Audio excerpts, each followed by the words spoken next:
ચર્ચાઓ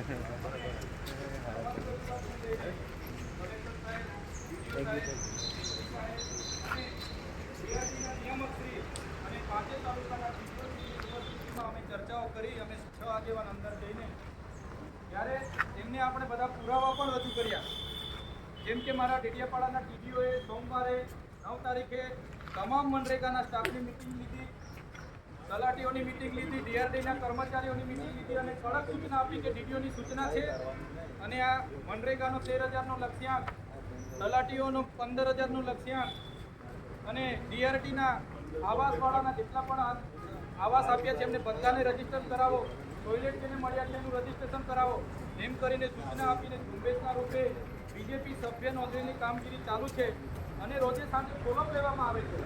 ત્યારે એના વિરોધમાં આપણે બધા આજે ભેગા થયા. આપણે શાંતિપૂર્વક જ રજૂઆત કરવા માટે અહીંયા આવતા હતા.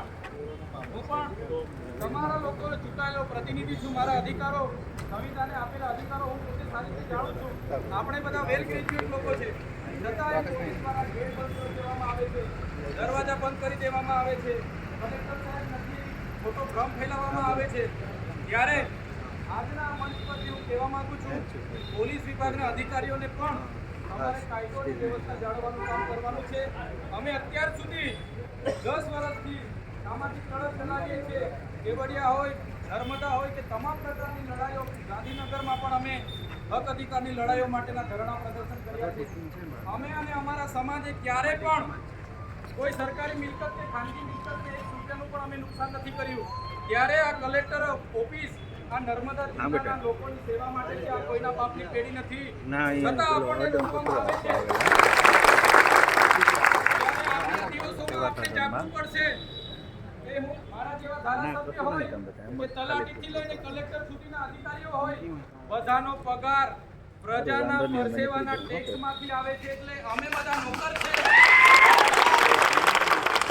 અમે બધા પ્રજાના નોકર છે. હું પણ એમાં આવી જાઉં, મને પણ પ્રજાના પૈસાનો પગાર મળે છે અને કલેક્ટરથી લઈને તલાટી સુધીના જેટલા પણ કર્મચારીઓ છે બધા પ્રજાના નોકર છે. કોઈએ સાહેબ બનીને બેસવાની હિંમત નહીં કરવી જોઈએ અને પ્રજાની સેવા કરવાનું માત્ર કામ કરવું જોઈએ. ત્યારે આ કર્મચારીઓ જેમણે પણ બીજેપી સભ્ય નોંધણીની ઝુંબેશ ચલાવેલી છે એમને આજે હું કહેવા માંગુ છું, તમારા પર ત્રેવડ હોય તો તમે આ ખુરશીઓ ખાલી કરી તમે બીજેપીની કમલમમાં બેહો, સભ્ય બનો અને ચૂંટણી લડો તો તમને અમે ખબર પાડી દઈશું કે આ આદિવાસી વિસ્તારમાં આદિવાસી વિરોધી માનસિકતા ધરાવતા અધિકારીઓ આ બધું કરી રહ્યા છે.